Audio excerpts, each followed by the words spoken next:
22 hidden money traps to avoid after 60. Don't let these drain your wallet. Hi there, I'm Margaret. I'm 63 and, like many of you, I've found myself at a new stage in life. The kids are grown. I live alone now. My husband Richard passed away 5 years ago. Some days are peaceful, others not so much. But something unexpected happened last week. I was digging through a drawer looking for the fridge warranty, and instead I found an old letter.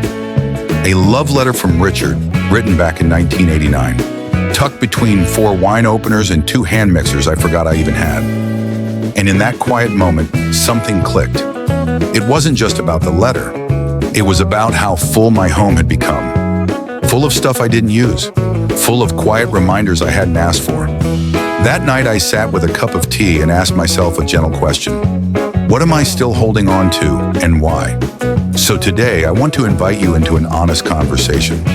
Let's talk about 22 things we keep buying or storing after 60 that could be quietly draining our space, our energy, and yes, our money. This isn't about shame. This is about freedom. Freedom to make space for what truly matters now. Grab your coffee or tea. Let's talk, just you and me. Section 1, just in case. Items you haven't touched in years. Let's start with the just in case pile. I once had 3 flashlights, 2 1990s extension cords, and a plumbing repair kit. Here's the thing, I've never fixed a sink in my life, but I kept them, just in case. Sound familiar? These things pile up, old chargers, cables, backup toasters. Not because we use them, but because we're afraid we might need them. But here's the truth, that someday rarely ever comes. And in the meantime, these things take up space, both in your home and in your mind. Letting go doesn't mean waste, it means making room for peace. Section 2, clothes for that special occasion. That never came in the back of my closet. There's a red dress I bought for my 60th birthday. There was going to be a party, music, friends, laughter. But Richard passed away before it happened. And that dress, it just hung there for 5 years. A quiet reminder of a moment that never came. We all have clothes like that, waiting for someday. But life isn't about waiting, it's about living right now. You are the occasion. Wear the dress or donate it so someone else can feel beautiful in it. Either way, let it be a choice, not a burden. Section 3, dusty cookbooks you never use. At one point I had 40+ cookbooks, beautiful covers, glossy photos, dishes I couldn't pronounce. But I always made the same 3 meals, roast chicken, veggie soup, and banana bread.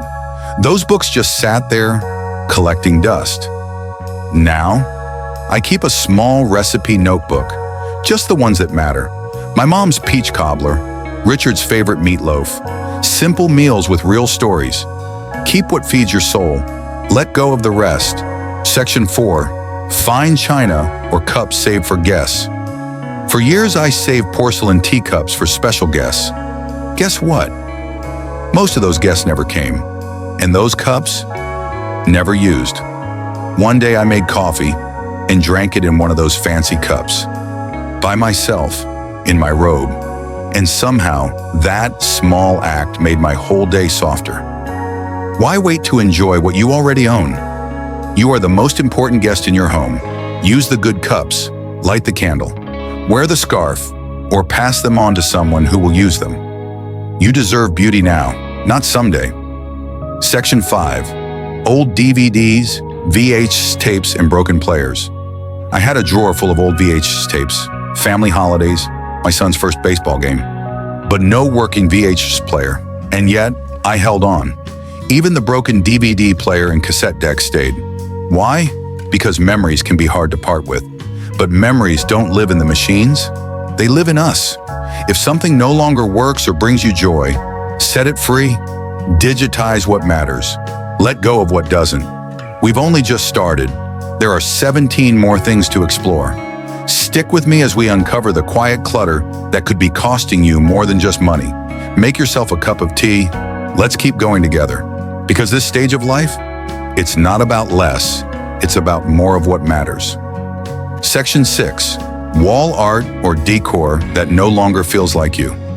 There's a painting in my hallway. Earth tones, abstract swirls. It matched our old sofa perfectly, back in the early 2000s. But one day I paused and really looked at it, and I asked myself, do I actually still love this? Or am I just used to it being there? Sometimes we decorate our homes to match who we used to be, or to fit furniture we no longer own.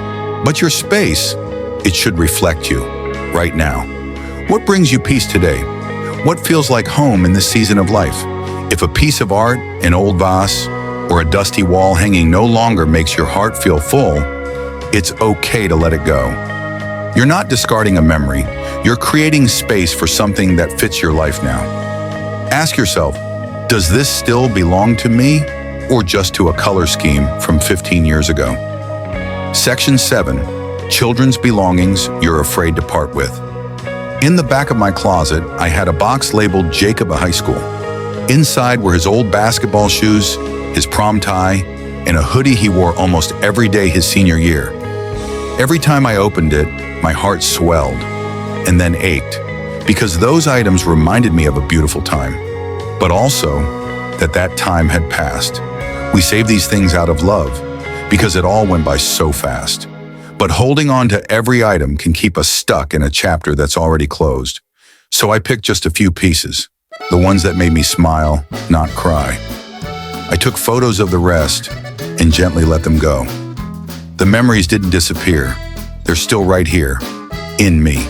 And now I have space to enjoy the person my son is today. You're not letting go of their childhood. You're making room for new joy. Section 8. Unused fitness equipment bought with good intentions. I used to have a golf club standing in the corner of my bedroom. Not a full set, just one. I bought it on sale, thinking maybe I'd finally try golfing. It never saw a course, but it did hold a blanket for a few years. Sound familiar? The resistance bands, the yoga mat, the stationary bike collecting dust in the guest room. We buy them with the best of intentions, and then life moves on. But movement doesn't have to come with equipment. You don't need a home gym. You just need motion in any form. A walk around the block, stretching while the kettle boils, dancing in the kitchen, that counts, and it's enough. So if the gear's still new and untouched, maybe it's time to pass it on. Keep the movement, not the machine. Your body and your space will thank you. Section 9. Holiday decor. You no longer look forward. I used to have 4 big bins: Christmas, Halloween, Thanksgiving, even Valentine's. Garlands, plastic pumpkins, light-up reindeer, paper turkeys. Every year I'd haul it all out, decorate top to bottom, and then spend hours packing it back up. But one year I looked at those bins and just felt tired, not ungrateful, just done. So I simplified. A wreath on the door, a few candles, a cozy playlist, and some warm apple cider. And you know what? It still felt like the holidays. Because joy doesn't come from how much you unpack. It comes from who you share the moment with. So if your attic is filled with boxes you no longer open, maybe it's time to let some go. Keep the pieces that bring you peace. Let the rest bring joy to someone else. Someone just beginning to build their own traditions. Simple can still feel magical. Sometimes, even more so. Section 10. A cabinet full of vitamins. You don't take one day. I opened the bathroom cabinet and counted. 9 bottles of vitamins. Some were half full, some were expired. A few I couldn't even remember buying. I think I was hoping one of them would be the magic fix. More energy, better sleep, less pain. But the truth? I didn't need more pills, I needed more clarity. So I talked to my doctor, asked one question: what do I really need? Now I have 2 bottles on the shelf. That's it. And I actually take them. Your health isn't hiding in a forgotten bottle. It's in the habits, the sleep, the food, and the care you give yourself daily. Let go of the clutter. Trust your body. Keep it simple. Keep it honest. That's more than enough. Section 11. Stacks of old paperwork and receipts. I used to have a whole drawer full of paper. Medical records, receipts, electric bills from 2004, even warranty slips for appliances I no longer owned. I told myself I might need them someday, but that day never came. And every time I opened that drawer, it added stress, not peace. So I finally tackled it, shredded the junk, scanned a few important papers, kept only what mattered in a single, simple folder. Now it's not just tidier, it's lighter. We hold on to paper like it proves something. But what really matters? You can keep it safe and simple. Let go of the piles, keep the peace. You don't need a shelf full of objects to honor the places you've been. You just need to remember how it felt to be there. The laughter, the quiet awe, the way the air smelled in the morning. Those memories live in you, not in a dusty snow globe. If something no longer brings joy or clarity, it's okay to let it go. Let your home reflect the life you're living now, not just the life you used to live or the places you've been. Because the best souvenir of any trip is the part of you that came back changed. Closing message: letting go doesn't mean forgetting. It doesn't mean you didn't care. It means you're choosing peace over pressure, clarity over clutter, now over nostalgia. Your home should be a place that supports who you are today, not a museum of what once was. So give yourself permission to release what no longer fits. You're not throwing away your past. You're making room for your future. And that truly is a gift worth keeping. Section 19 continued. Souvenirs from every trip you can't even remember. If something still makes you smile, keep it. If not, it's okay to pass it on. Let your space hold meaning, not clutter. And let your travels live on in your heart, not just in your storage boxes. Section 20. Overcomplicated tech that makes life harder. I once bought a smart speaker that was supposed to make life easier. Instead, I spent 2 hours trying to get it to play the right song. Then it started ordering paper towels without asking me. I've had phones with more buttons than I'll ever use, TVs with 3 remotes, and devices that needed daily updates just to work. At some point, I had to stop and ask, am I using this, or is it using me? Technology should help, not confuse or overwhelm.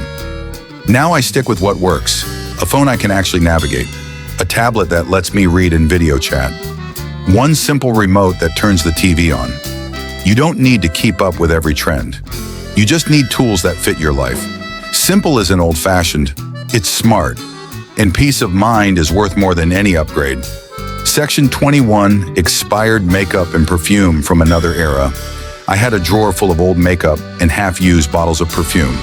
Some from decades ago, some with labels so faded I could barely read them. I kept telling myself, maybe I'll use them again someday. But every time I opened that drawer, it just smelled like a memory that had gone stale. And honestly, some of it wasn't even safe to use anymore. One day I asked myself, do I really want to put something on my skin that's older than my grandkids? So I cleared it out. Kept the few things I still loved. Tossed the rest without guilt. Because here's the truth. You deserve what's fresh, what still brings you joy, not what's been sitting there out of habit. Beauty doesn't come from the past. It comes from how you care for yourself now. You're worth the good stuff, not the leftovers. Section 22. Things you kept because mom taught you to save. My mother grew up during the Great Depression. She saved everything. Buttons, jars, twist ties from bread bags. She taught me to be careful, to waste nothing, and that stayed with me. For years, I kept drawers full of things I might reuse someday. Empty containers, scraps of fabric, little pieces from gadgets long gone. But before she passed, my mother said something I never forgot. Honey, saving is good, but peace matters too. Living light, she said, can be its own kind of kindness, and that gave me permission, not to throw away carelessly, but to let go with love. You can still honor what your parents taught you and choose a life that fits you now. Saving has value, so does space. You're not letting go of the lesson. You're just living it in a new way, one that makes room to breathe. Final reflection. The day I cleared my closet. I remember the day I finally cleared out my closet. Not just straightened it, really cleared it. I pulled everything out, held each piece, and asked myself, does this still feel like me? Most of it didn't. By the time I was done, the shelves were nearly empty. and I just stood there. It was quiet, still, and I felt this strange, beautiful lightness, like I'd just taken off a heavy backpack I didn't even realize I'd been carrying. Sometimes we think letting go means losing something, but what I felt that day wasn't loss, it was space, room to breathe. Final words to the viewer. What you're holding on to might be a memory, but it might also be a weight, and you get to decide. You have the power to keep what lifts you and gently release what no longer does. You're not throwing away your past. You're making space for your present, and maybe, just maybe, your future too. Call to action. Now I want to hear from you. Is there something you've been holding on to that your heart is finally ready to let go of? Maybe it's something small. Maybe it's been sitting in the back of a drawer for years. Whatever it is, I'd love for you to share it in the comments. I read every single one, and I promise you are not alone in this. Let's start simple. Just one thing. One item you choose to let leave your home today. Not because you have to, but because you're ready to make space for something better. Maybe it's an old pair of shoes. Maybe it's a dusty frame. Maybe it's a feeling. And if this video gave you even a small nudge, a little breath of clarity, I hope you'll subscribe. This is a space for real life, thoughtful choices, and living with intention. Let's make room for who we are now and create homes that feel like peace, not pressure. Thank you so much for being here with me.